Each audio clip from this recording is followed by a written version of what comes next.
Hello, hello, hello, everybody. I am Rosalind Brown of Your Wealth Guidance, where we help Black women create their financial independence map and identify the tools for success so you can live life on your own terms.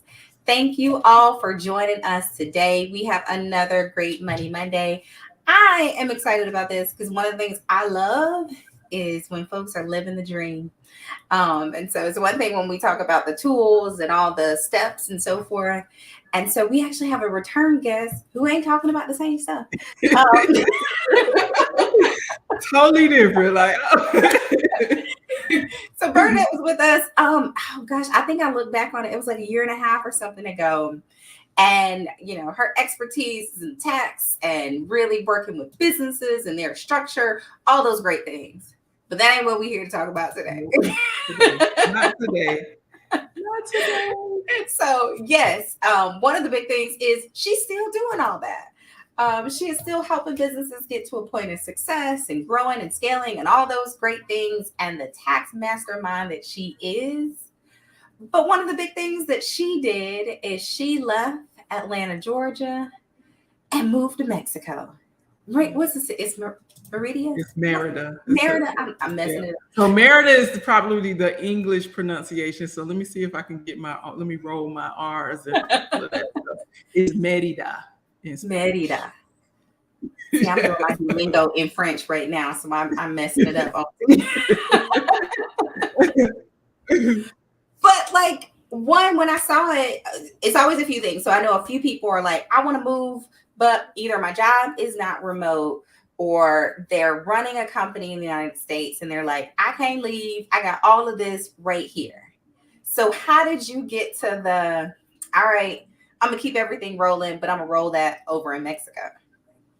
You know what? So I think that in life, I believe this saying that nothing is wasted, right? And so everything that we do, sometimes we don't understand the purpose. We don't understand why we're doing it. We don't understand the full purpose of why we're doing stuff. But I believe nothing is wasted. So the timeline of my business, I started my business 21 years ago. I initially started home base. I had a handful of clients, a couple people that trusted me. And eventually they started referring people to me. And I was like, oh, I need a space. So I got an office space, and I've had offices in the metro Atlanta area for a couple of years. And there was even a point in time when I had two offices. So I had an office that was kind of like in Atlanta and then another office that was in the burbs, right? And I was going back and forth to offices meeting with clients. And then about 9 years ago, less and less of my clients were coming into the office. And, we were using portals and just doing stuff securely online. And I started seeing fewer and fewer clients in the office. And if anybody is in Atlanta that's watching, you know how Atlanta is so spread out. So if somebody provides you with the ability to be able to spend your stuff and not drive to their office, you are jumping on it. And so in the 21 years that I've been in business, I probably met 20% of my clients in person. And I've worked with thousands of people. And so you talking 20% of my client base that I've met in person. And of that 20% of clients, none of them were coming to the office consistently. And so as time went on, less and less clients were coming to the office, and they were like, what? I could just upload my stuff and you just gonna do it. And then and we sign electronically. I pay you online. We ain't got to never see each other. And it's and the clients was like, I don't mean no harm now. I like you and all of that. But if you can make this thing happen to where I don't have to see you and you don't have to see me, that's what happened 9 years ago. And because less and less of my clients were coming in, I'm like, why am I paying this high rent for this beautiful little office space? And so 9 years ago, I moved my office back home. And there was a point where I felt like, dang, did I take a step back in my business? Because I started from home and I grew up and got me an office space, and now I'm back at home again, So I went through that little mental piece, but not even realizing the true blessing in disguise. So 9 years ago, I'm doing virtual, and it's virtual. I still kept one of my offices, but that was the office in Atlanta, and I was only seeing, I think the last year that I saw clients in that office, I saw 10 clients that year. 10 clients. And I'm like, no, we're not paying storage at that point. Yeah, we are not paying this rent for that. And so I totally cut that, and it was just like, hey, we're 100% virtual. So when I went 100% virtual, I lost some clients, but the income that I lost from those clients did not touch the expense that I had for having a virtual space. So this story is going somewhere. So this was preparing me for today, and I had no idea, right? I have this business, it's virtual, it's growing. And again, I had clients in other states. I had some clients that were living abroad. It didn't matter. It just didn't matter. And so when the pandemic hit, everybody realized that you can do virtual stuff, right? People that didn't know how to do it before. Right. Stuff could still happen virtually. I mean, I went to the doctor on FaceTime. You know what I mean? So it was just like, a lot of us realized it. So when the pandemic hit, and there were a lot of people in business that were scrambling, people was trying to learn how to use Zoom. Me and my office, we were just like, y'all, welcome to the party. We've been over here playing with this for the longest, and we were ready. So that part of it, we didn't miss a beat. And so when it came time to where I said, you know what, it's time for me to fulfill my expat dreams.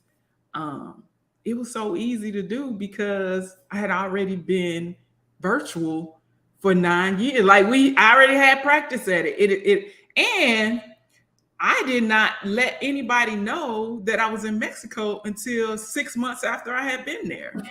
We're like, what? Where you at? Right. And so now, like, I literally just announced that I was in Mexico about 6 weeks ago. And people are just like, oh, Mexico agrees with you. And I'm like, Mexico agreed with me 7 months ago, but yes, Yeah.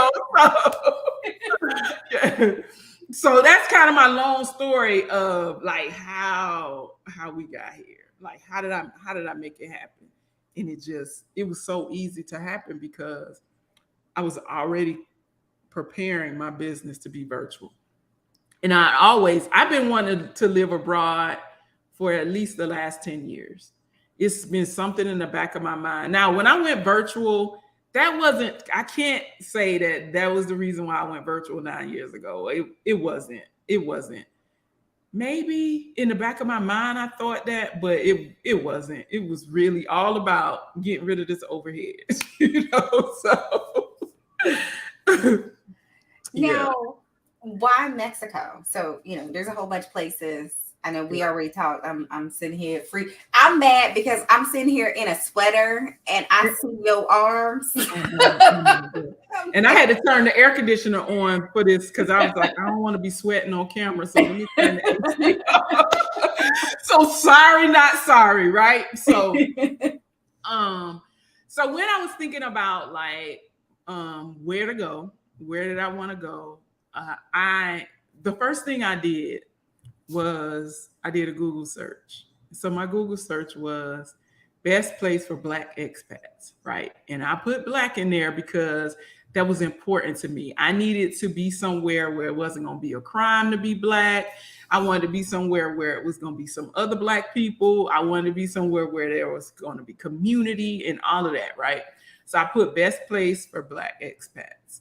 And a lot of different cities came up. I honestly can't tell you. I remember seeing a blog post, and I think this blog post had like 10 different cities that were on the list. And Merida, Mexico was on the list. I had never heard of Merida, Mexico. I had to Google it when you... Right. I had never heard of Merida, Mexico, but it was on the list. So now I'm thinking about like some of the places were really far, like Thailand or something like that. And my daughter is still in the United States. My parents are still in the United States. And so my thought was my parents are aging. If anything happened and I need to get back to take care of something or do something for them or whatever, I don't want to be on no plane for 2 days trying to get back home, right?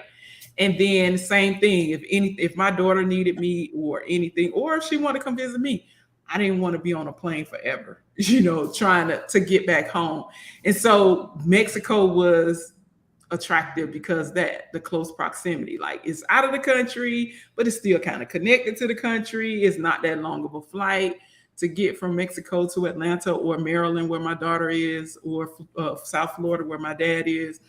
And then I thought about the conversion rate. Like the US dollar goes so far here in Mexico.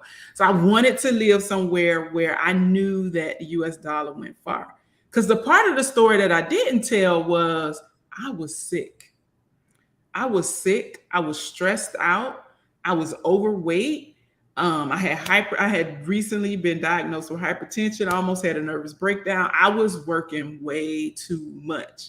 So I needed to move somewhere where my dollar was going to go further, which meant that when I pulled back and worked less, I won't have to change my lifestyle that much. Because let's just be honest, like there's just some things that the girl is not ready to give up.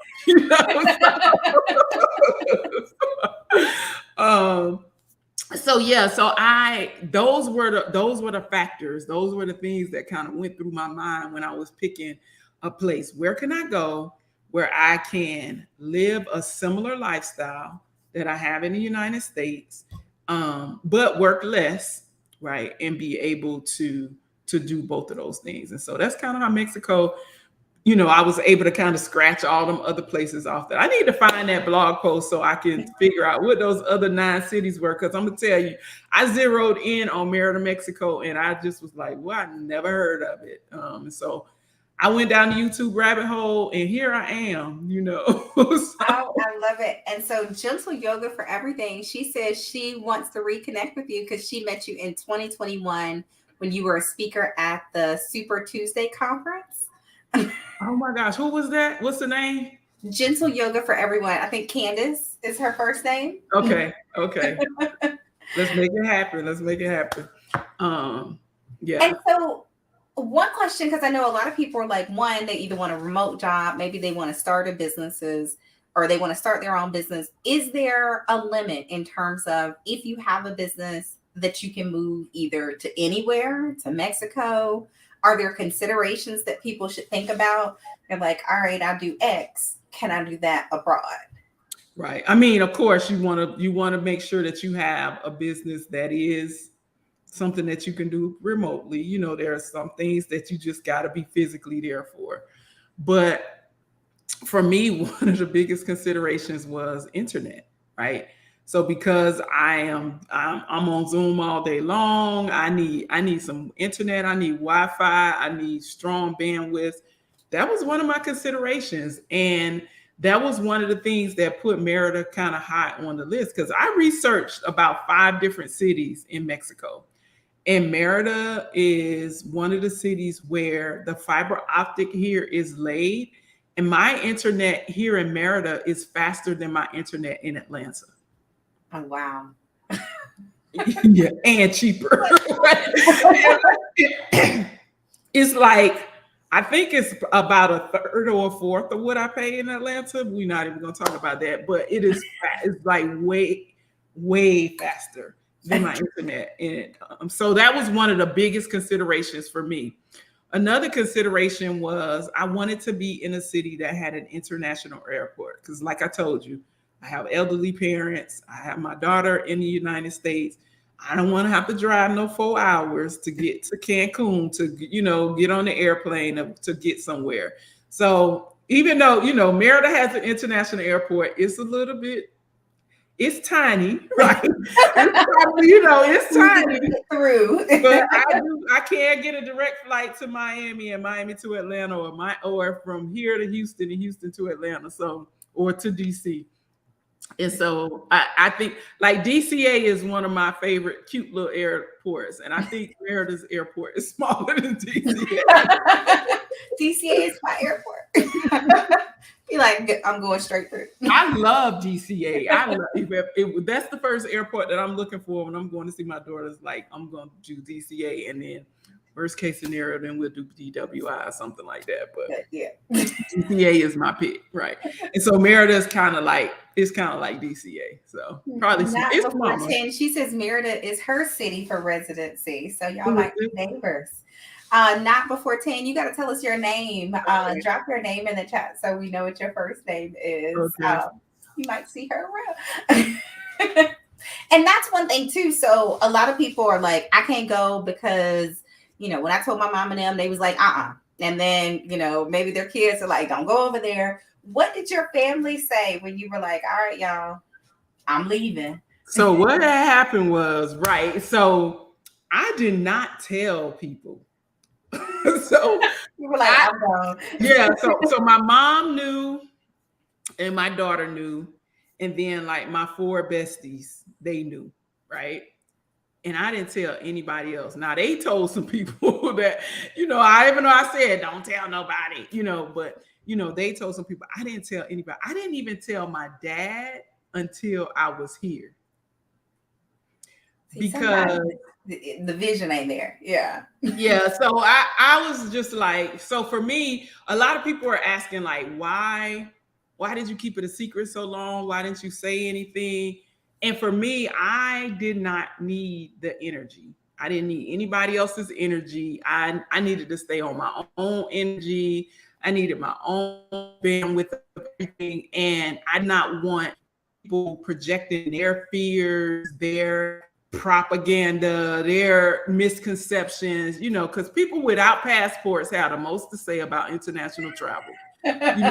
So and so I didn't want any of that stuff, and I wanted to be able to get here and figure my stuff out and just do what I needed to do, and be like, so this is what I just did, so I'm very much the person that's gonna tell you what I did as opposed to telling you what I'm about to do. And so that's how I saw it. It's just like, so no, they didn't know. They like literally, I have family members who found out when y'all found out. Like they found out. So because again, I just didn't want that energy. I didn't need the negativity because it was not easy. Like picking up and just packing my stuff and just moving to a whole nother country. This was not easy. It was no joke. It was expensive. And so I needed to stay focused and just, make the main thing and keep people out of that, so. KB says she loves DCA too. Hey girl, I'll see you at the airport. I'll be there in a couple weeks. Yeah, right. But, I'll be there in March. But you said, and this is one thing too, picking up and packing. Like, how much stuff did you bring? Did you bring like 2 suitcases? Did you pack up a whole, what do they pack up like a whole crate? Or, how much stuff of your current or your previous life did you pick up and say, all of this stuff coming to Mexico with me? More than most. So most people that I know, a lot of the people that are here, they typically, like sell all their things and move here and move to like a furnished apartment. And, you just kind of come with your suitcases. I, on the other hand, did not do that. So what I did actually was I purged before I moved. So when I knew that I was moving to Mexico, I started purging, like getting rid of clothes. I didn't get rid of all my winter clothes because occasionally I have to come back to the United States to speak and it's cold. But so I kept some sweaters and stuff like that. But I got rid of clothes that didn't fit, or how you just holding on to stuff. So I purged a lot of things before I left. And then I packed up my stuff and put it in storage because I didn't know what I was going to find here. So let me just tell you, I didn't do a recon visit or anything like that. I just moved. And we'll get to that. So we'll, so you gotta. Yeah. We'll get to that. So you were asking about what did I pack? So I packed, of course, everything in my office. So all of my office stuff, my desk and all of that stuff. Now, in my house in Atlanta, I had a really big house for no doggone reason. But anyway. Because it's everybody. You got to have a 5-bedroom house in Atlanta. That's what I had to tell my dad. Everybody got at least 4 bedrooms. It's just me, but I need. So I had a 5-bedroom house in Atlanta, and 2 of those bedrooms were my office. So I had one office that was just my, my desk and all of that. And then the other office was my studio. And so I had like a standing desk in there, and that's where I had all my lights and stuff like that. So when I did things like this, or if I was recording videos and things like that, then I would record that stuff there. So those 2 rooms, I packed all of that stuff up. Right. I did purge some of that. And then my daughter's room, I packed up. My daughter had a room, and then I also had a guest room. So I packed up the stuff in my daughter's room, which was, a bed, dresser, nice chest of drawers and dresser. That was about it, essentially her furniture. And then I packed up the stuff, like the master stuff. So I had like that furniture. Oh, and our living room, dining room, and then my kitchen stuff. So it was a lot. Like a lot. I'm like, wait, that's a lot. Yeah, it was a lot. So here's the thing that, a lot of times I have spent a lot of time and money accumulating the things that I like. The furniture that I like I had the perfect dining room set. Like I didn't take all of the furniture, but I just took like my dining room set. It took me forever to find that, and I love it. So I'm like, I'm taking it.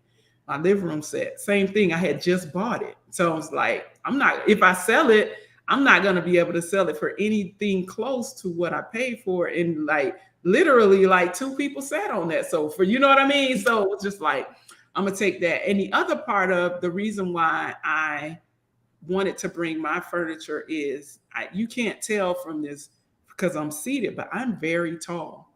I'm 5'10". Mexicans are not tall, and their furniture is not tall. And so like a sofa in the United States might be this high. In Mexico, it's going to be this high.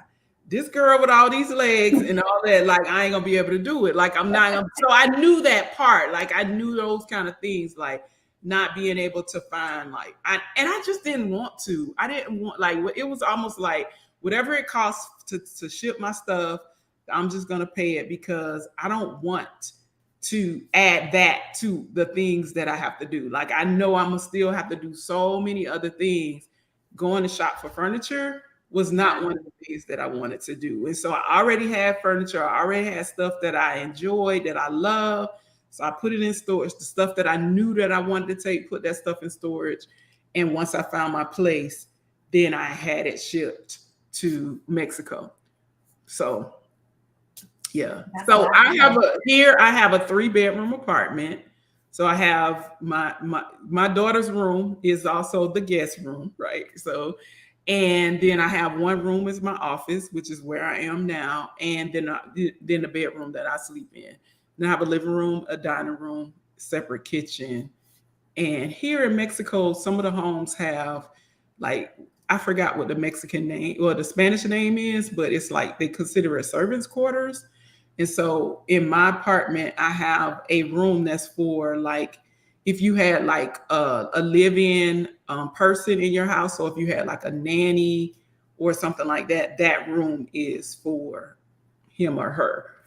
So I have that too. And that room, it's a real small room, but it also has a bathroom to it. So my apartment is, if you count that as a room, I have 4 bedrooms, 4.5 baths. So it's a good size apartment. So again, you think with stuff stacked on top of each other. Yeah. So like, and that was the other part of it. Like I said before, I wanted to be able to move here. I wanted to be able to have a similar lifestyle. And I just know that I spend too much time in my home to be living in a box. Like I wasn't gonna be able. My house in Atlanta is 5,500 square feet. Did I need that? Absolutely not. But I had it, right? And so to go from, and so my apartment here is about the same size as my upstairs and downstairs, minus the basement. And so it didn't feel like a downgrade. Yeah, like it wasn't a downgrade, or like I lost something. And I needed that. I needed that for the transition to feel equal.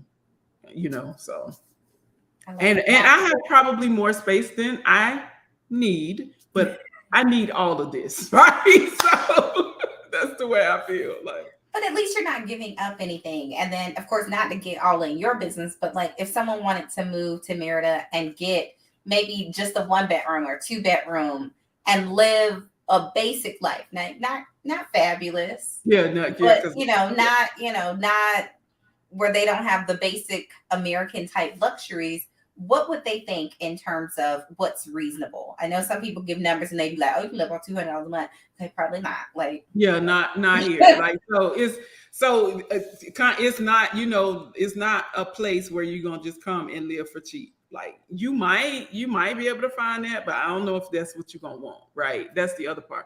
So here in Mexico, what I found is, one, it depends on where you live in Mexico. So there is like the central area, which is kind of like downtown. That is the area where you'll find more of the traditional homes and things like that. Some of those apartments and stuff are smaller, and you can probably rent an apartment in Central, like maybe a 1 bedroom. I don't know, because I didn't even look at no 1 bedroom. But not an option. yeah, like I just had too much stuff. Like, it wasn't going to work for me. But maybe, about $600 or $700 is my best guess. Now, there is also, if you live outside, so in Atlanta we have the perimeter, right? So if you live outside of the perimeter, that's the suburbs. The OTP. So it's very similar here. Like, outside of it's called a periferico. I think I pronounced it correctly. And so if you live outside of the periferico, you can get a little bit more of a house for less. So somebody in one of my Facebook groups posted a house that was going up for rent, and it was a 4-4. It was upstairs and downstairs. It had like this cute little rooftop area, and then a pool and garden area, and it was $800. So, but it's but it's further out. It's outside of the peripheral. So things that you have to consider when you're picking where you live is, will you have a car or will you depend on Ubers?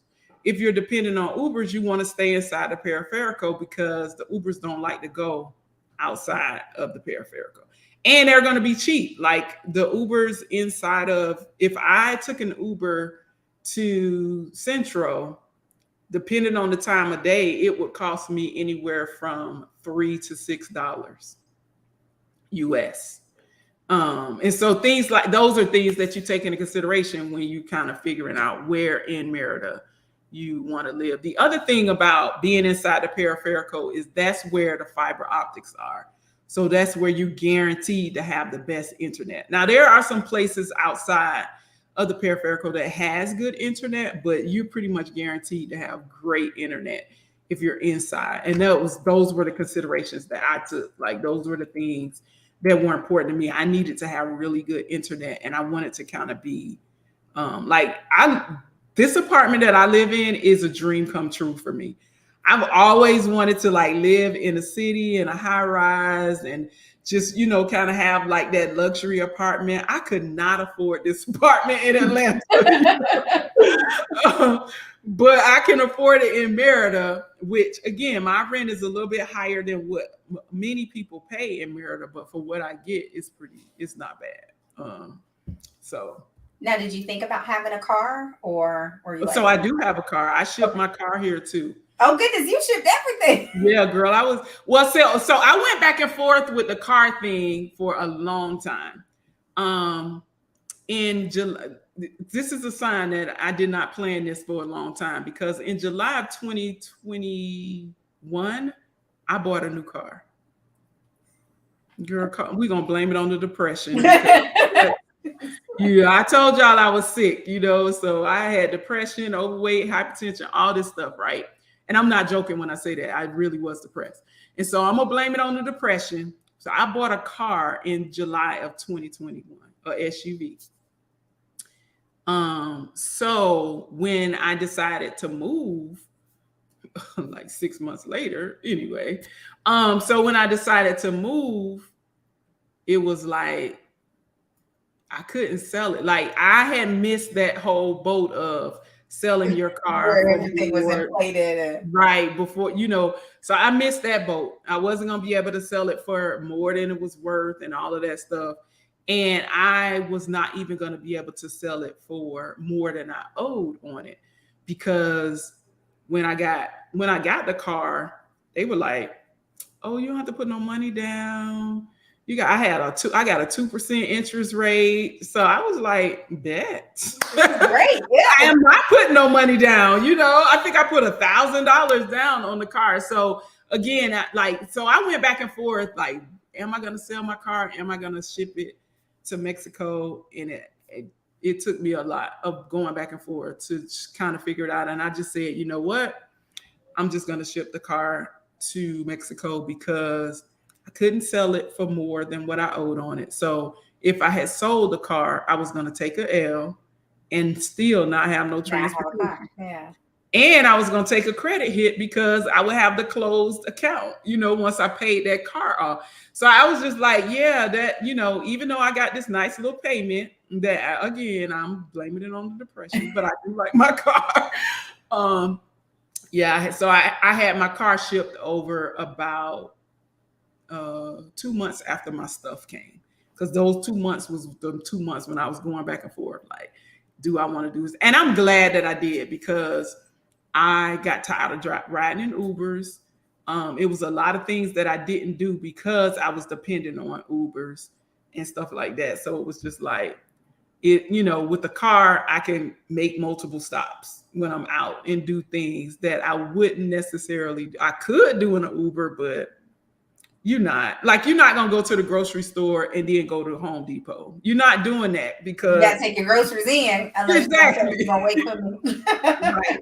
Right. So it's giving me some freedom to be able to do things that I wasn't doing before I actually had a vehicle. But a lot of people don't have cars here, and you can make it. You can do just fine here without a car. It really just depends on your personal preferences. But Ubers are cheap. Like the most I ever paid for an Uber was $15. And that was because I had went to an event and it was kind of far outside of that periferico, and it was on the way coming back, because they charge you more because they got to go so hard to get you and bring you back. But the cheapest Uber that I've ever gotten was like $1.50 to go to the grocery store. Oh, now, so you put everything together. You like, I'm taking this whole house. How long from, all right, I'm gonna make this happen, to move date was it? So one thing about me is when I decide to do something, I am not a plan for a year kind of girl. Like, I ain't never been that girl. People plan weddings and plan trips and all of that kind of stuff. I am not that girl. Like, I am the girl that you can invite me on a trip that's next month, and I'll be like, let me look and see if I can fit that in my schedule, and I'm going, right? So that's the first thing that you have to know about me. I'm not the long-term plan kind of girl. So once I make up my mind that I'm going to do something, I'm going to research the hell out of it. And that's what I did. Like, I literally spent maybe about 20, 50 hours on YouTube researching stuff. And then I made it happen. So when I said, giving you timelines, February 2021 is when I said, I got to do something different. Because I was at the point where I felt like I was about to break, and it's like, I can't keep doing this. This is crazy. I got to do something different. So I started researching in February, and I'm talking early February. Researching in February, I had my consulate visit in March. I got my temporary residency visa on March 30th. I'm telling you, I don't mess around, right? So I got that on March the 30th. I left Atlanta April 20th something. I went on vacation, and from vacation, I went to Mexico. So I landed in Mexico. A house hunting trip or nothing. So How did you find your apartment? Did you do like a just virtual, like, cool, that looked good, I'm gonna pick that? Oh no, so you don't want to do that. Don't ever do that. So, right.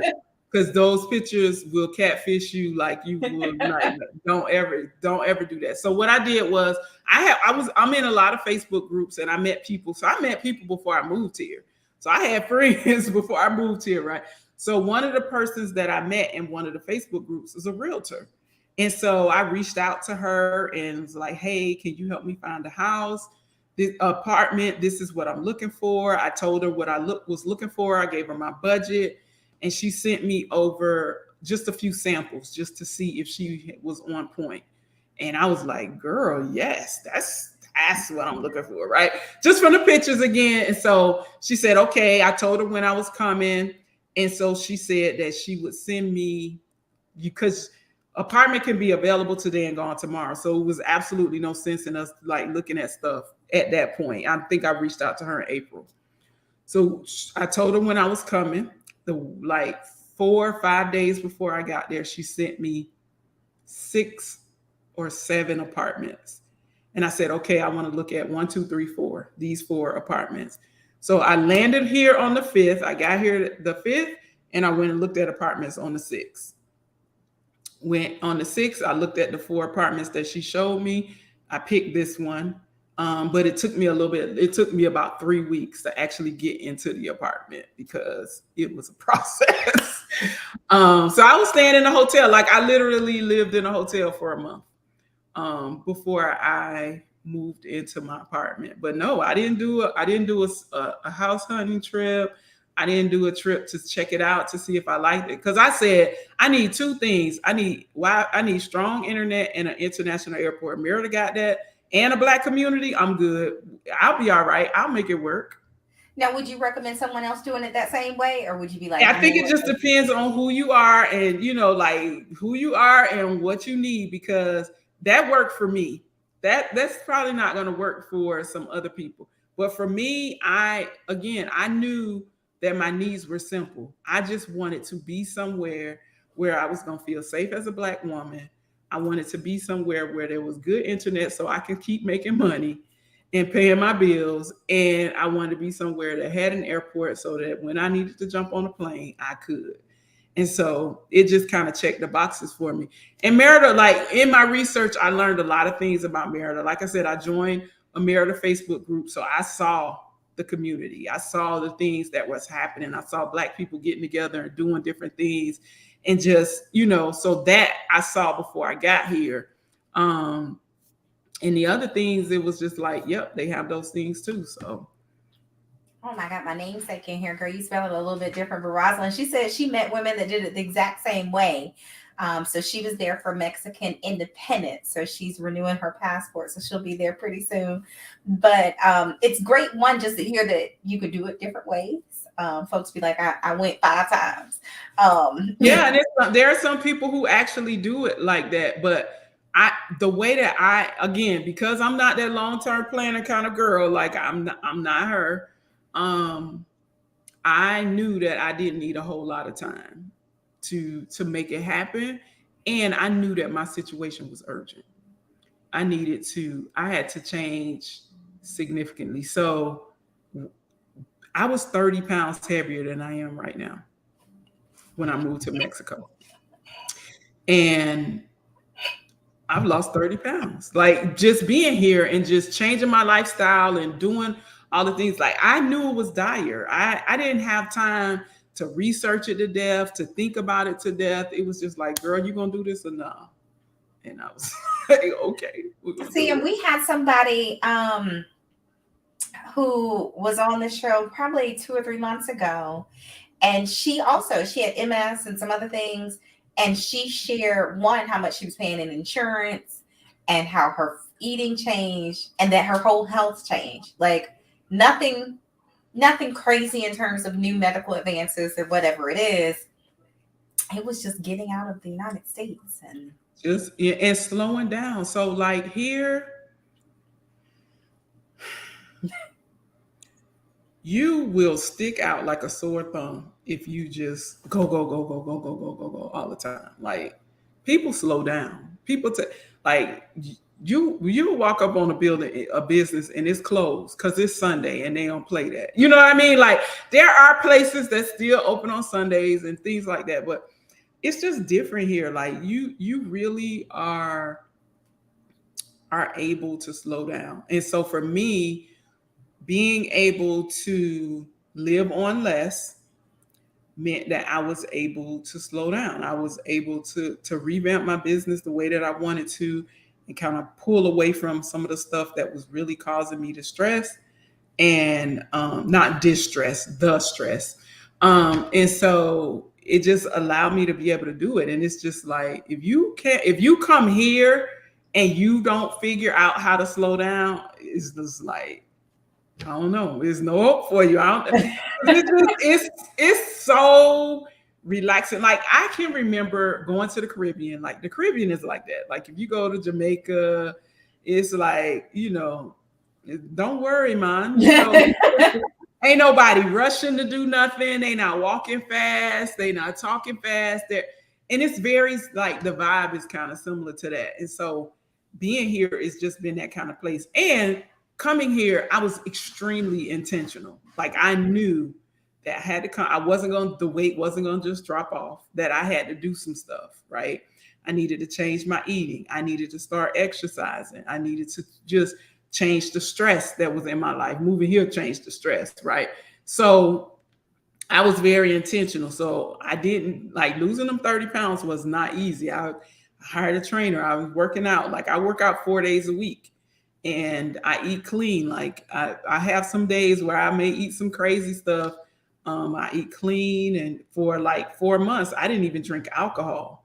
And I love me a margarita. You know what I'm saying? So, but I was kind of like on a mission just to get to this point. Like, okay, you could do this now. The next phase. So. Now, I think one of the bigger things, you are the tax expert. Are there considerations from a tax perspective that people should be thinking of as they're like, all right, I'm gone. I'm here. So yeah, I speak very, very generally and broadly about that because it's one of those, it depends, right? But there are some tax benefits to being an expat. And one of the tax benefits of being an expat is being able to qualify for foreign income, make sure I don't say it wrong, foreign income exclusion credit, right? And so I'm not an expert on this. Like I have a colleague that all these expats asking me to do their taxes, and I'm like, nope. I got a friend that can do it for you, but I know enough to where I'm comfortable enough to do mine, but I ain't gonna mess nobody else's up, right? So, but no, I've had some clients that actually lived abroad. But with this credit, you can exclude a certain amount of your income from federal income taxes, which can be significant. The key is though, you have to be out of the United States for 330 days. In a year. And so that is the reason why I was telling you, like, I'm not coming back to this. Like I did a lot of coming back to the States because I had stuff to do and business to take care of in 2022, but not 2023. It's like, if it ain't a check attached to it, like I'm not coming. Friends gonna have to come visit me. Like I'm getting that exclusion because it's significant. I think it's over $100,000. So let's just say it's $100,000. I think it's 112, but I don't want to be quoted. So let's just say it's $100,000. So the way it works is if you qualify for this exclusion, the first $100,000 that you make is excluded from federal income tax. Now you still got to pay Social Security and Medicare, but the income taxes is the one that's a nice chunk out of your 100,000, right? That you get to exclude. Now, if you live in a state that has income tax, you're still gonna have to pay taxes on that for that state. But so for me, for 2023, I am looking forward to excluding a nice little chunk of my income to be able to not pay federal income taxes on that. So that's one of the tax benefits of being an expat. And also one of the things that I one of my reasons for wanting to live abroad. And Rose, you'll like this part because for me as an entrepreneur, I've been an entrepreneur for over 20 years. I don't have the retirement savings that I should have. Like, I don't have the kind of retirement savings that somebody that was working in corporate America for the last 20 years or whatever. And so my plan is to be able to, the tax savings that I get from being here is to be able to max out my 401ks and put away more money than I would have been able to afford to do now that I'm here. So that's a part of my plan. And that's a big, because I mean, people are doing it a number of different ways. So there's some people who have worked and they have that and they're like, okay, how do I stretch this nest egg out? And then they leave to stretch it out. Or like you said, you're working, but as you move where the money is coming from or kind of how the money is allocated, now you can, once again, almost the same thing, retire early based on the fact that now you're not paying as much in taxes. Right. And I think that's a big, yeah. So that's my plan. That's my financial plan for being here, because I'm not gonna retire early. Let's just say I ain't on fire. Like, I am gonna be working until I'm too old, right? And so that's just my reality. The blessing in that is that I get to do something that I really enjoy and I don't mind.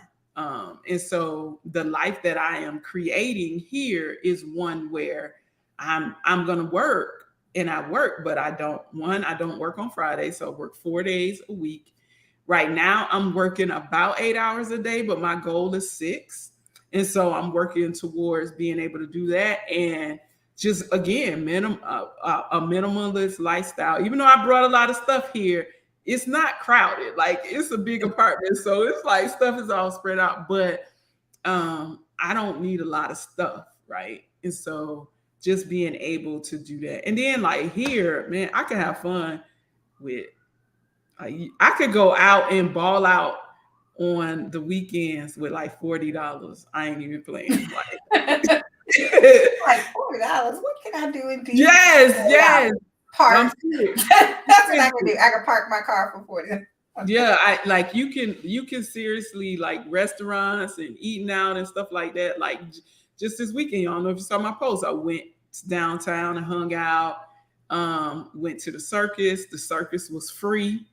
Didn't have to pay to park because they don't charge the park downtown and all that. And so all of that was free. The only thing I had to pay for is we went to the little pub afterwards and got something. I had two drinks, an appetizer, and I think I spent $20. Oh my God. And so this is a good question. Ask, do you speak Spanish? Nope. We're like, okay, so I took Spanish in high school. I don't know if you could tell, but I've been out of high school for a minute, right? And so I graduated from high school over 30 years ago. So I took Spanish in high school, and I grew up in South Florida. So I actually was conversant in Spanish when I was in high school because I had Hispanic friends because I lived in South Florida. And me and my girlfriend, we used to speak Spanish, so our parents didn't know what we was talking about. So I was conversant in Spanish. So I could read Spanish, I could speak Spanish, and I understood some Spanish. Well, again, that was over 30 years ago. Went to college, moved away, didn't really have like that influence anymore, and I lost a lot of it. Being here and moving here made me realize how much Spanish I don't know, right? So I was like, I could probably get by, I could say, I know some words and I know some phrases. Listen, honey, it's a struggle. Like, I speak struggle Spanish. So I can understand more than I can speak. I can read more than I can understand. So if they slow down and talk slow, or, I may be able to kind of pick up some stuff.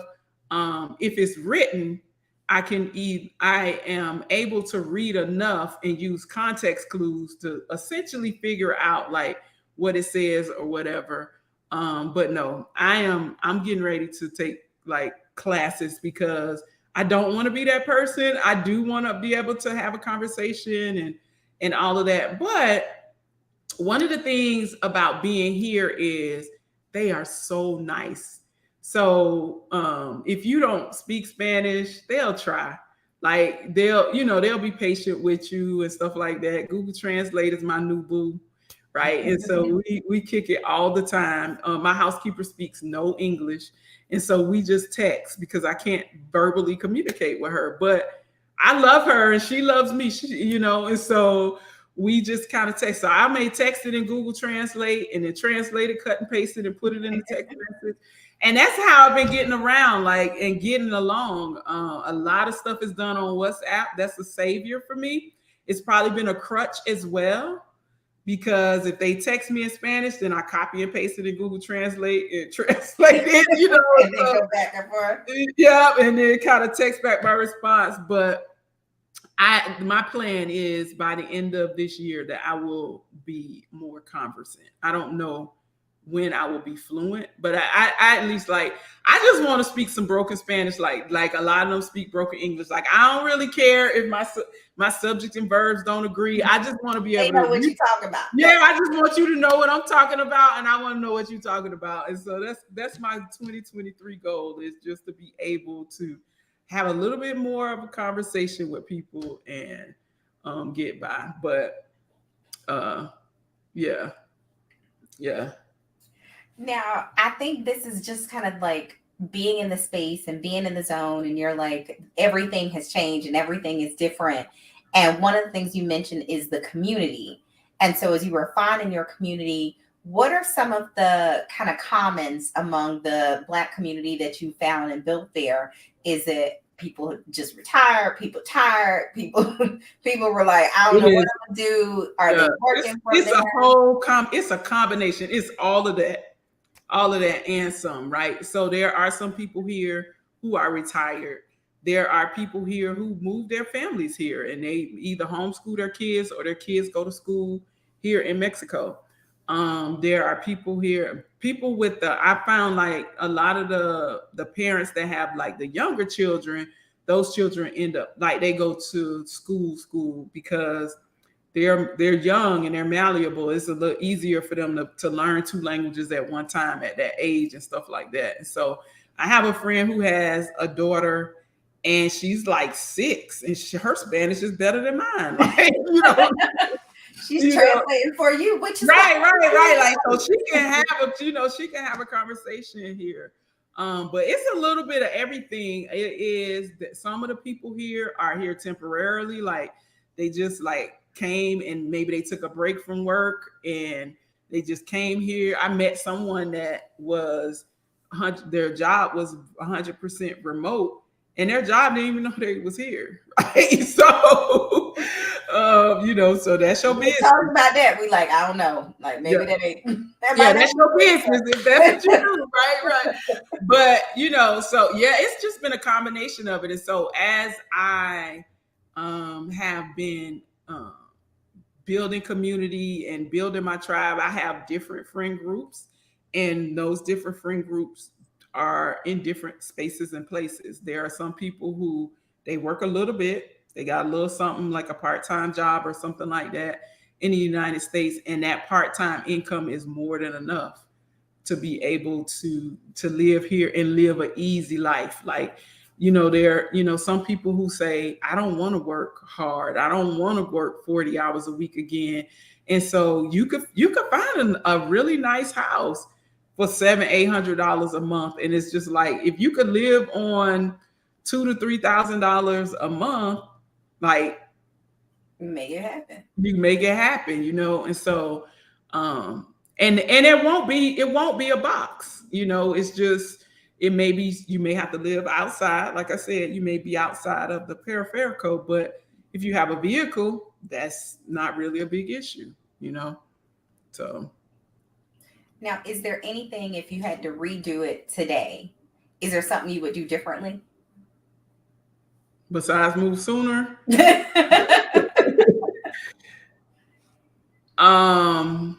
Not really.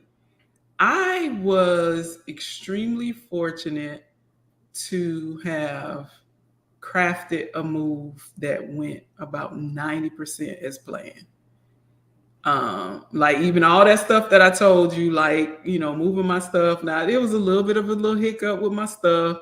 Some stuff got broke, kind of thing. But Long journey. it was a mighty long way. It was a mighty long way. Now, how did you find movers? Because this ain't, just a U-Haul. This ain't a right. So the mover, I actually was a referral from somebody that actually moved here, and they did the same thing, moved their stuff, and so they referred a mover to me. And even shipping my car over here was a little bit of a process, but it happened. I got it done because I had to. The shipping company that ships the cars, they ship the cars from.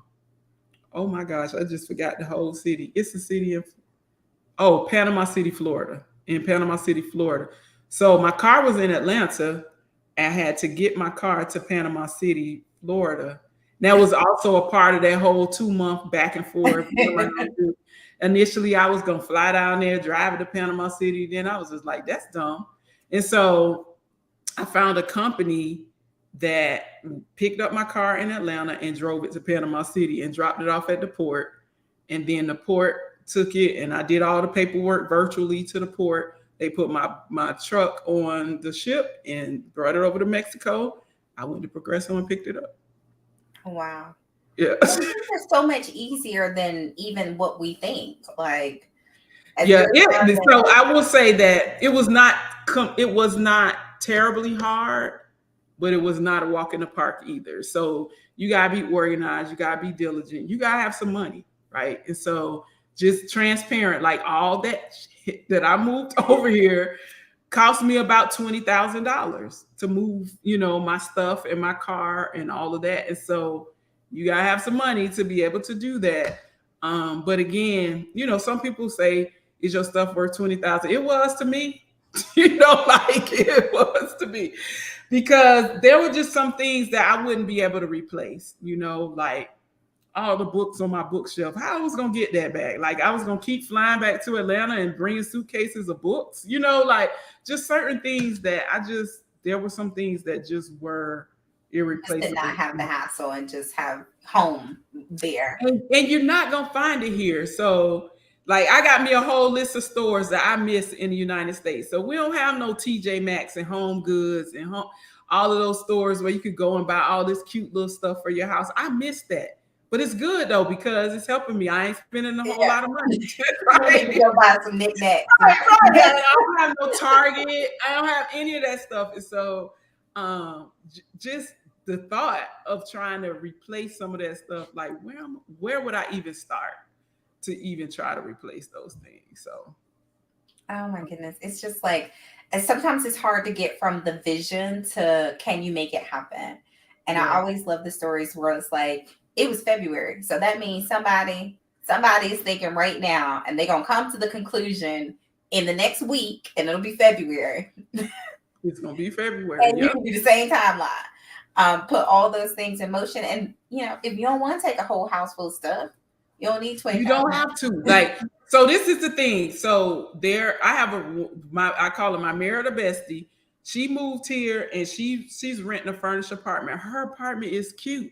It's got cute furniture. It's got TVs, beds, all that stuff. You don't have to, right? You don't have to do the way that I did it.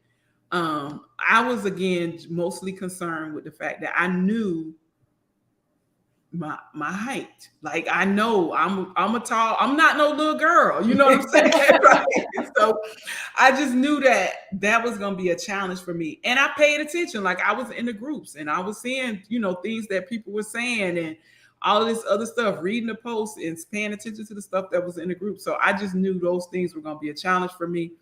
And because I already was coming with challenges, I just decided that I didn't want those to be challenges. And so somebody said that I bring my shoes. Yes, I'm a size 11 girl. So I have not bought any clothes or shoes in Mexico because I walk in the stores and I'm just looking like. Been there, yes. Yeah, I'm looking at it like I'm 5'9" and I got hips And you know what I'm saying? Like I have thick thighs, Like, I all of that get some stuff. jewelry, get some cute earrings. You know, like, yeah, that's, so it was just like, I have, somebody told me that there was this store and I said I haven't gone to the mall yet to see, but she was like, oh, they have some cute shoes. I was like, they got double ones? Cause that's what I wear, like, so, but yeah, I haven't even tried. Like when I come back to the United States, I get clothes. If I need something, I may get clothes. My mom is my mail person, so I just have a whole bunch of shit shipped to her house. And then when I come to the States, then I go and like I come with a halfway empty suitcase, and then I come back with all my stuff that I have shipped to her house. I think the last time I went to the States, my suitcase was 27 pounds, and when I came back, it was 50 and a half. See, now I always ask this because what are some of the things? I always love to hear when you come back. What are some of the things like I gotta bring this back? So it's certain foods that you like, food stuff that you're not gonna get here. So I'm Southern. I don't know if you picked it up from my accent, but I'm Southern and I love me some grits. That's like the number one thing. So when I go visit people, I'm like, you want me to bring you some grits? Yes, bring me some grits. So I need you to bring me some grits. So I had a girlfriend to come visit me, and she was like, what do you want for your birthday? Because she came like the week before my birthday or something like that. And so I was like, can you bring me some Slap Your Mama seasoning? So she brought me some Slap Your Mama seasoning. And then there's this popcorn that I like. It's an Orville Redenbacher, and it's the tender white popcorn. I love this popcorn. All they have over here is cheap act. I hate that popcorn. Right? And so I'm like, can you just bring me? I sent her a picture, like, can you bring me some of this popcorn and some Slap Your Mama seasoning? That's what I want for my birthday. Like, that's gonna be more memorable than anything else. Yeah, and she brought me 3 things, so I'm good on the seasoning. Like I am like good.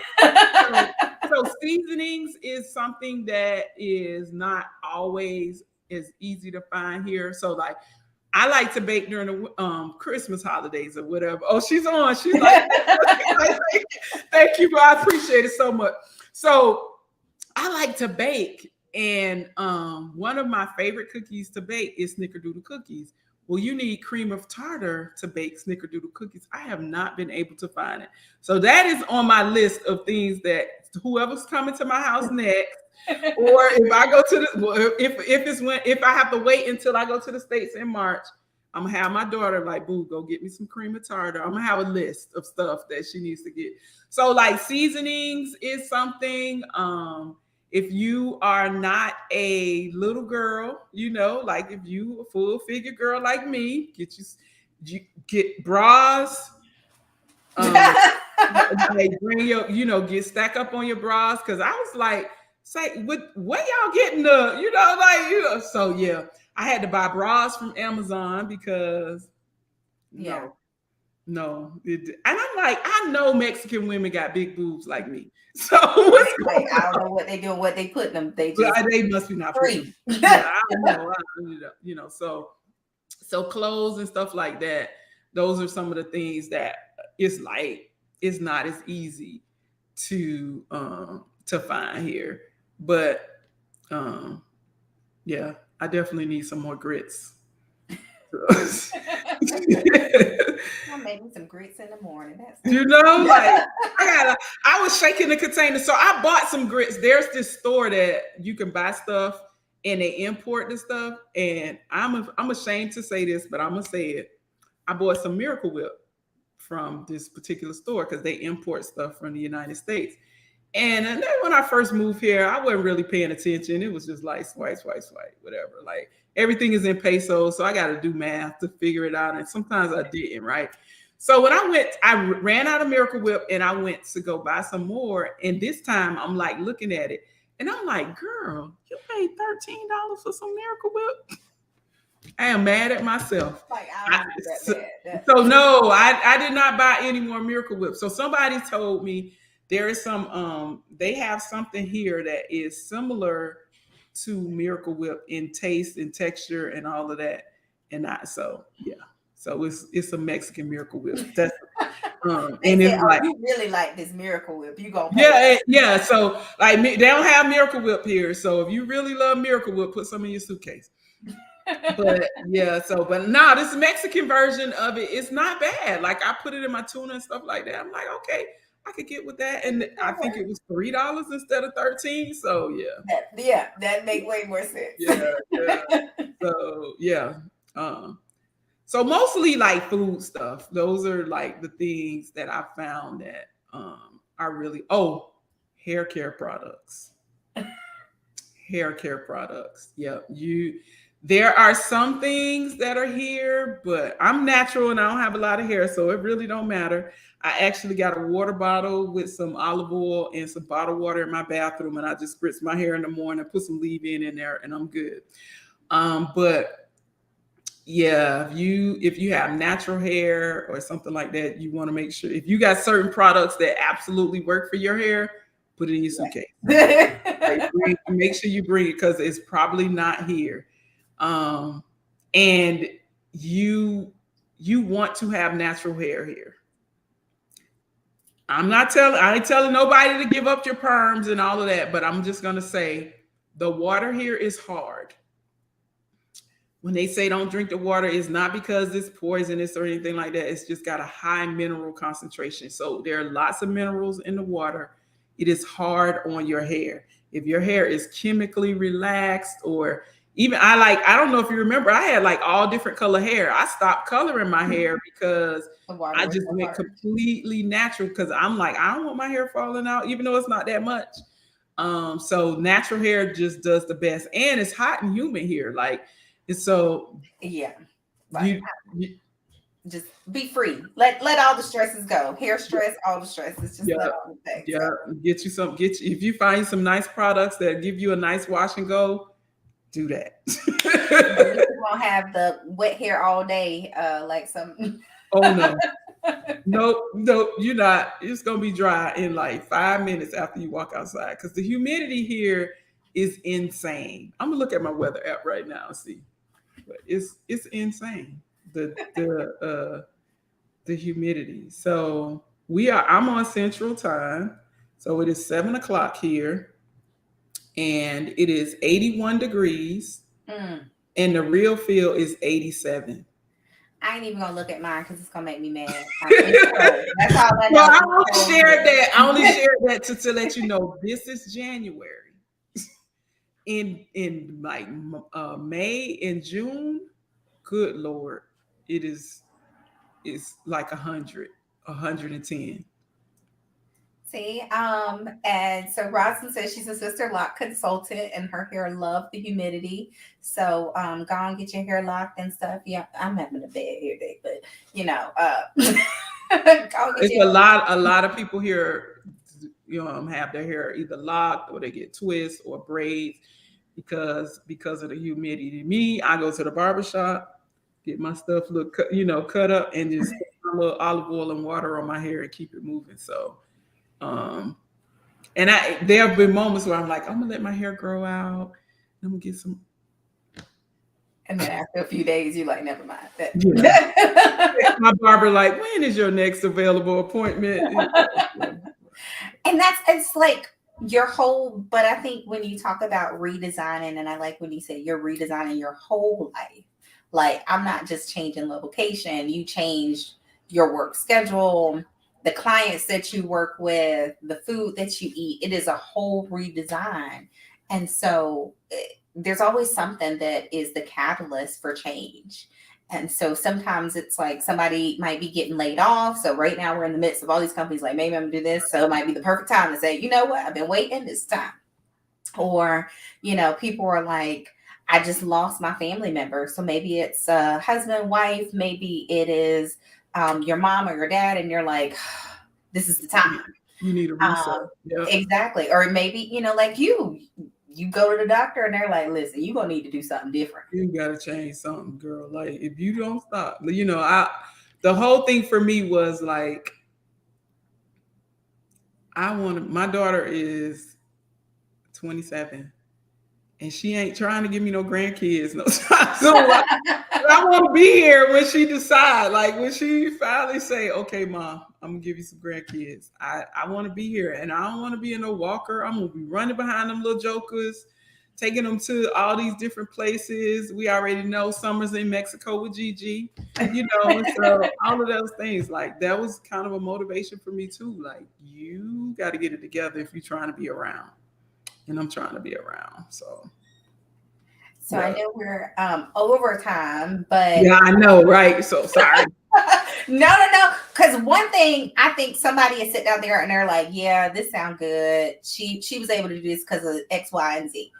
But if somebody is saying, "Okay, my doctor did say I need to do something different. I hate my job. I hate these people. My job is telling me to come back to the office." Like whatever the million things that are going on, and they like, before I kill somebody here, I need to make a change. If they're thinking tonight, what are the like top 3 or 4 things they should do tonight to get started? What would those things be? Okay, so I would say one, figure out how you can make money remotely.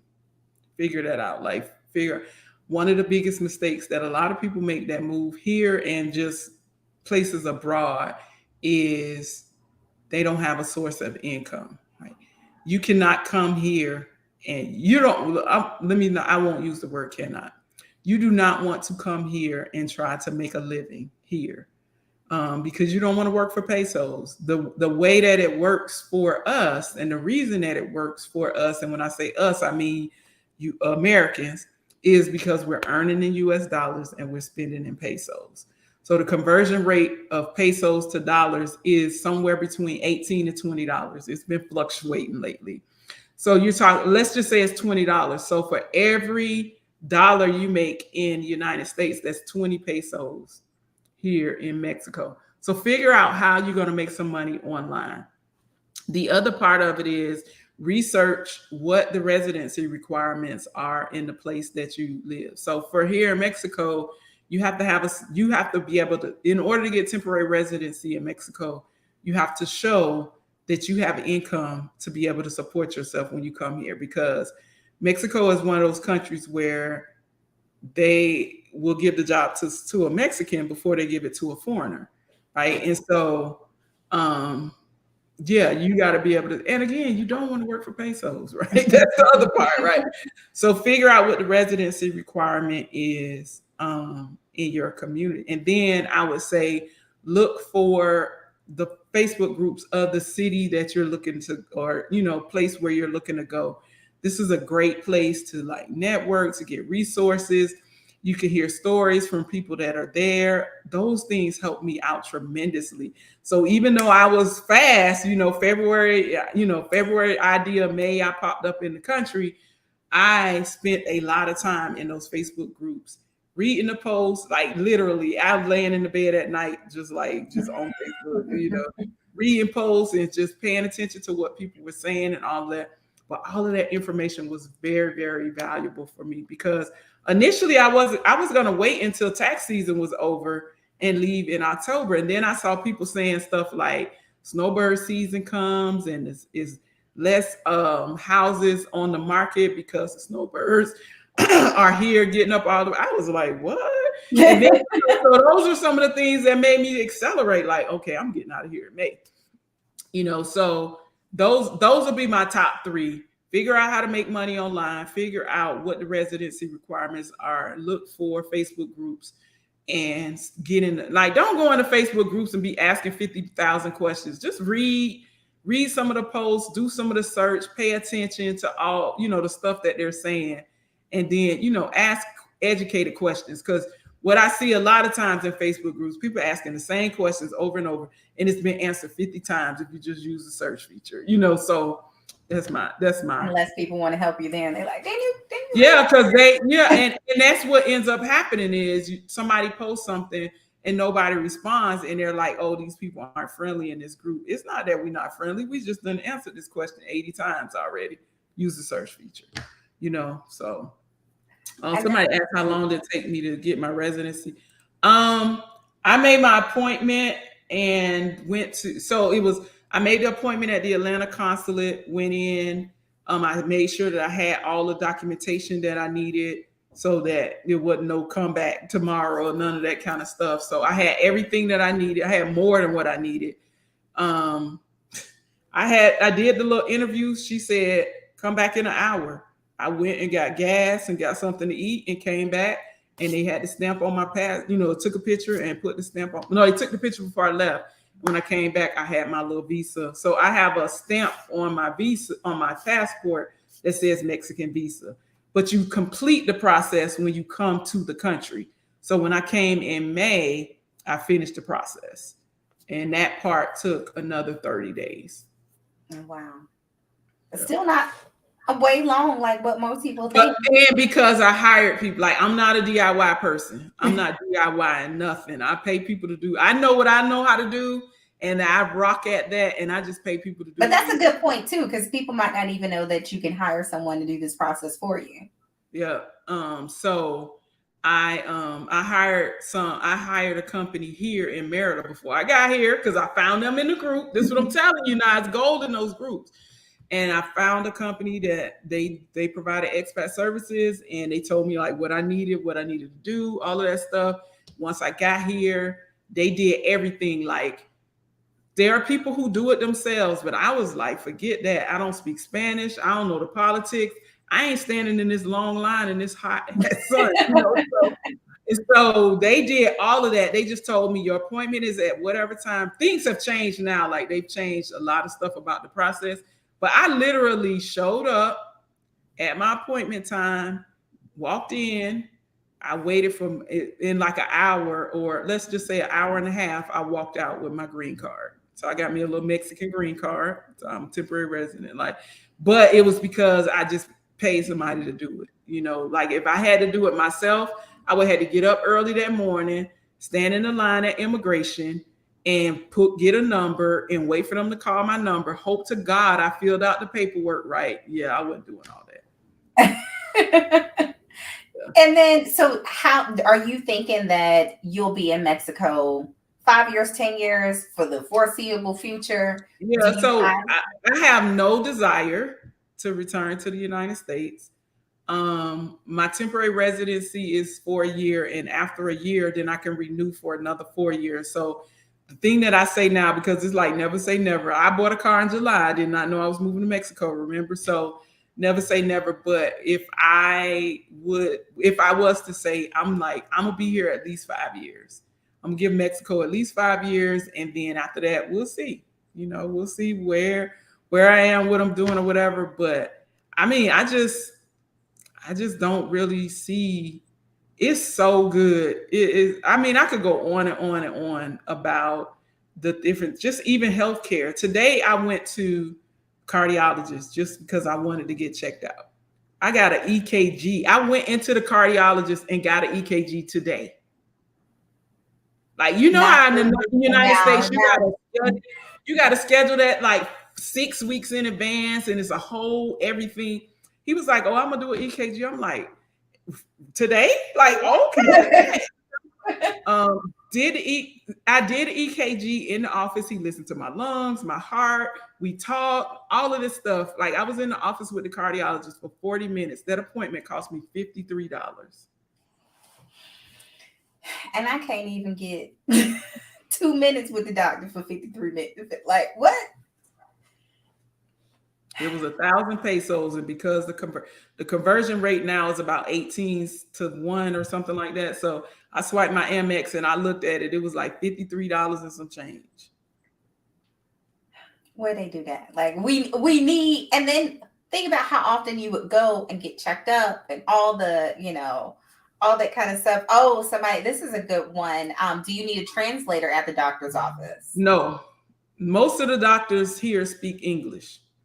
So one of the things that I found here is the higher the education of the person that you're dealing with, the more likely that they are bilingual. I'm told that like the public schools here in Merida, they don't learn English. So people who are like, my housekeeper doesn't speak English. Like, people who I don't want to use words that are derogatory, but just understand that, like, depending on the level of work that you do, people who are doing stuff like housekeeper, like the concierge, they don't speak English. The security guards, they don't speak English. Maintenance, they don't speak English. They might know a few words, but the higher the education, the more likely they went to private school and they got a bilingual education. And so all of my doctors speak English. So my cardiologist today said, my English is not that good. I'm like, girl, his English was just fine. Like, English was 1,000 times better than my Spanish. Because he was like, you speak Spanish? I'm like, un poquito español. But his English was just fine. So I haven't had to. Now, when you're dealing with the receptionist, the person that's like intaking you and all of them, they're not gonna speak English. You're gonna need your boo, Google Translate. But once you get back to the doctors, every doctor that I have seen all the doctors, let me tell you, a primary care doctor, an orthopedic doctor, a gynecologist, eye doctor, endocrinologist, cardiologist, mammogram, radiologist, they all spoke English. How was the care? I think people are always like, I don't know, I need to be in the States with a United States doctor. No, you don't. Listen, every one of my doctor's visits, I get at least, today with the cardiologist was the shortest doctor visit that I ever had since I've been here in Merida, and that was 40 minutes. All my other appointments, I've had an hour with the doctor. With the actual doctor. With the doctor, not the nurse. I'm not even counting that part. And I have the cell phone numbers of all of my doctors. And they say, text me if you have any issues. Not, I'm going to need you to call the helpline, get you an appointment. Let me file this with the insurance. Come in. Just because you said, I don't know, this medication is making me feel some kind of way. No. Like, and I mean, occasionally I do text the doctors because of whatever. I don't abuse it, but yeah, like it's been, I just did a YouTube video about my medical care. It's been, I forgot about the dentist. So the dentist and the orthodontist. So I don't have them in now because I didn't want to sound like Sylvester, whatever. But I have Invisalign. I got Invisalign here in Merida. And so I go to the orthodontist. I go once a month for her to just do whatever she do or whatever.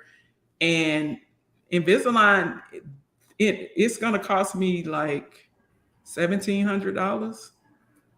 And here it's like $5,000, something like that, at least. At least.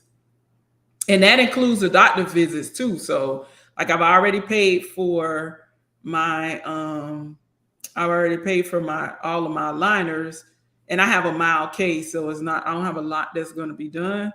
So I paid for the aligners, and now I just pay the doctor every month. And I think it's like 2,500 pesos or whatever that converts to. How crazy is that? Like, yeah. And again, like I got her cell phone number. So if I have any questions, she's like, if anything happens and you need to come in between your appointments, just let me know. I got a root canal here, a crown. I've gotten a cleaning. All the stuff that either you can't. Oh, what's the name of your channel? I actually tagged her channel. If you go to the community posts, Trust Bernadette. Am I saying Yeah, Trust Bernadette. Yep. Yeah. But if you go to the community post, you can click on it because I tagged her in the community post. It was probably 3 or 4 hours ago, something like that. Okay. So definitely be sure to follow her over there. She has a whole bunch of good stuff about Mexico. And then your business. Business stuff too. But yeah, so I just started a whole playlist on Mexico. I think my Mexico playlist is up to like 7 videos so far. So, and I drop a new video. I try to drop a new video every Saturday. So, yeah, it's been like, it's just amazing. I could talk so much longer about this. It's just so many things that is just so different here. And all the thing that I would say to anybody else that is considering moving out of the country is the last thing is have an open mind and don't believe the propaganda that you hear in the United States. United States is a wonderful country. I love my country. It is not the best. It is not the only country that's wonderful. There are other countries that are just as great. There are other countries that are. So you just have to have like an open mind, and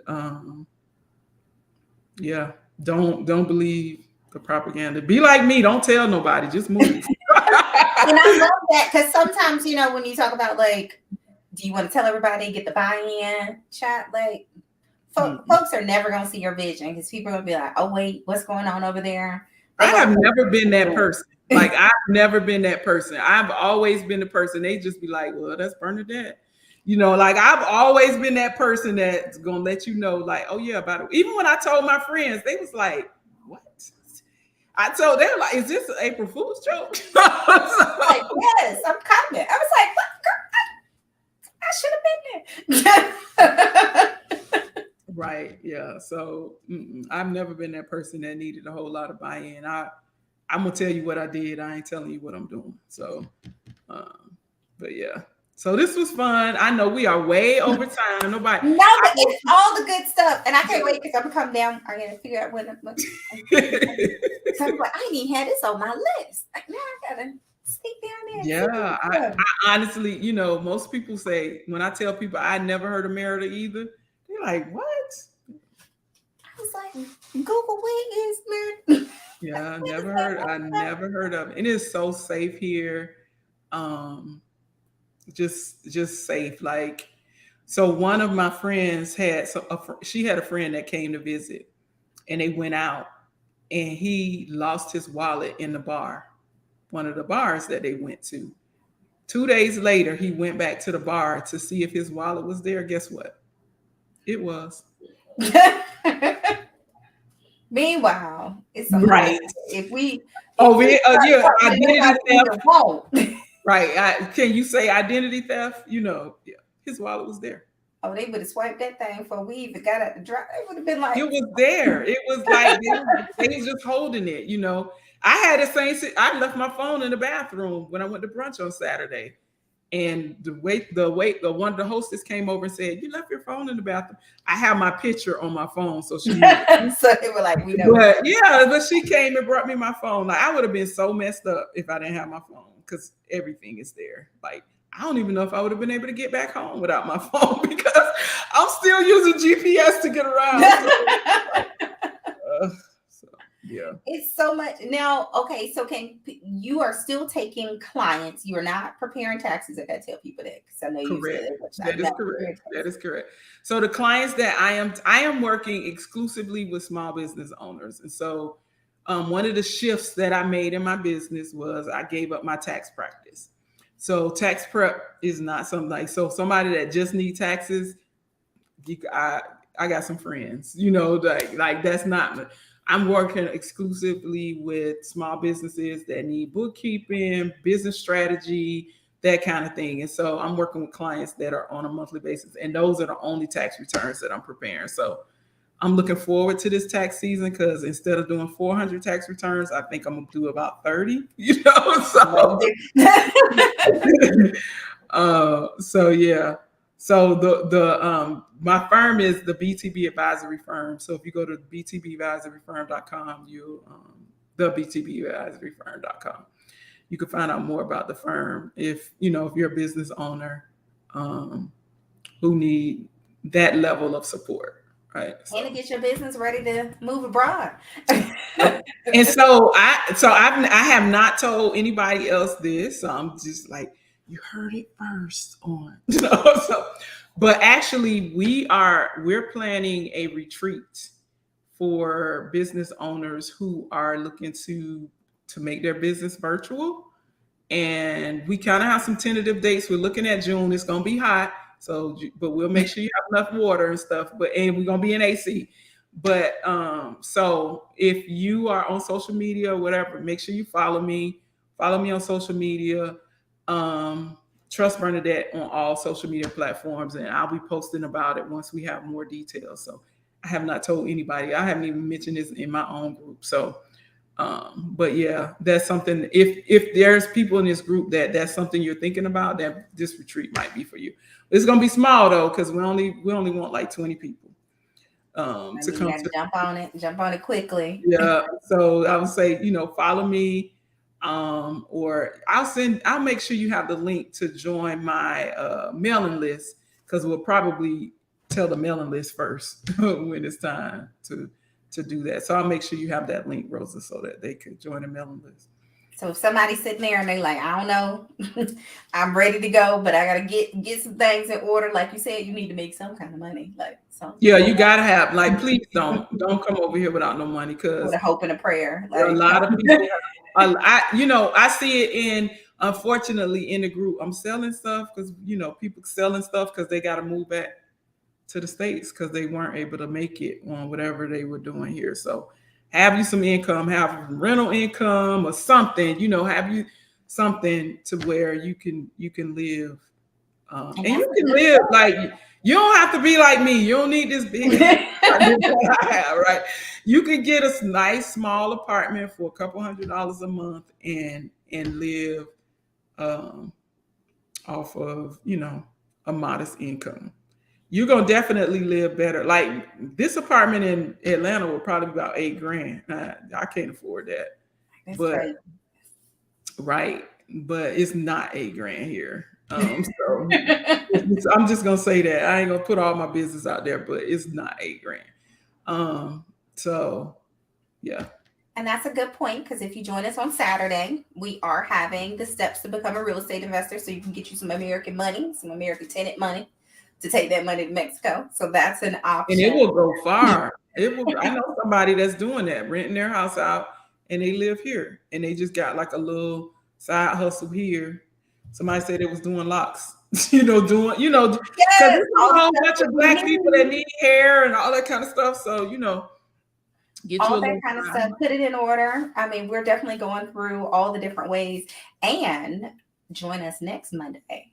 I can't wait. I had a chat with this speaker earlier today, as a matter of fact, and she's going to talk about a business that you can do virtually in an industry that you've probably not thought about as a Black woman. And so that is the trucking industry. I'm super psyched about this. Oh, wow. That is, I think I may check that out too, because I just had a conversation with somebody who was saying that their child was in the trucking industry and didn't know how they could do it virtually. So I'm definitely gonna make sure I share that information. Yes. So she's gonna talk about the dispatch, but if you want to be a driver and all the different things in that industry, and especially as a Black woman. So this is a Black woman. So I gotta say that because it's not gonna be that many.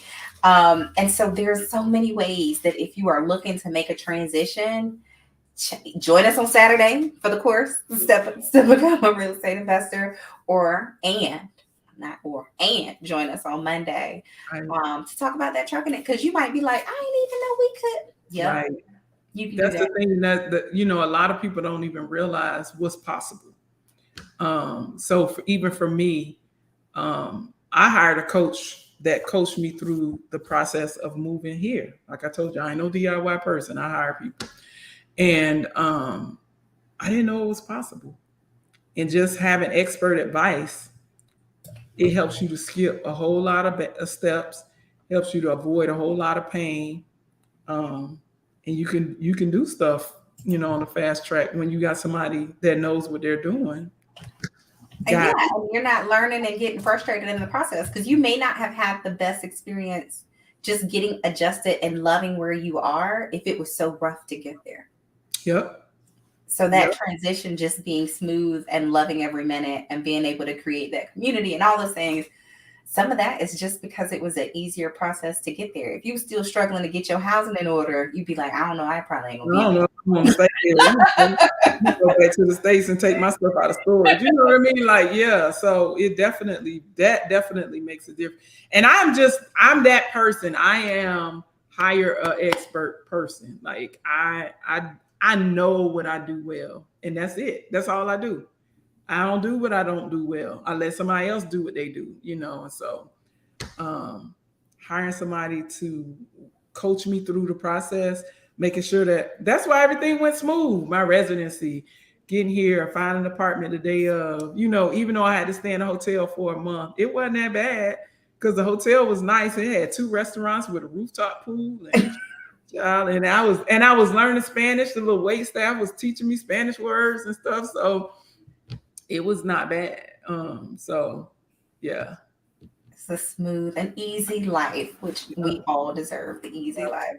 So somebody said you have a podcast. You do have a podcast because you had the podcast with your daughter. Yeah, we stopped. So Oh, all these episodes are like old stuff. We haven't done since I moved here. Really, we haven't done a podcast. So we've been toying around with some ideas of some things that we want to do that's a little bit more congruent with where I am now and where we both are mentally in this space. Because my daughter also has works virtually, so when she comes, she stays at least a month when she comes to visit and doesn't miss a beat because she's able to work virtually. She's not quite ready to leave the DMV just yet, so. I don't know, if you get a little snow, she might be like, you know what, I think I'm out. Oh, yeah. I think she might be here in a month or so. You know what I'm saying? It's like, this is cool. Yeah, I'm on it. Yeah. Well, thank you so much for being here with us. I'm gonna have to let y'all know when I go down there. I'm gonna take some pictures this year when I'm down there. You gonna be posting pictures like, hey. And so, of course, look up Trust Bernadette on all the places. Go through our community posts and you can click on her page and make sure you subscribe to her page as well. I want to thank you so much for being with us. Thank you so much for just showing us the way and giving us your light. And then until next time, have a wonderful night, everybody. Good night, everybody.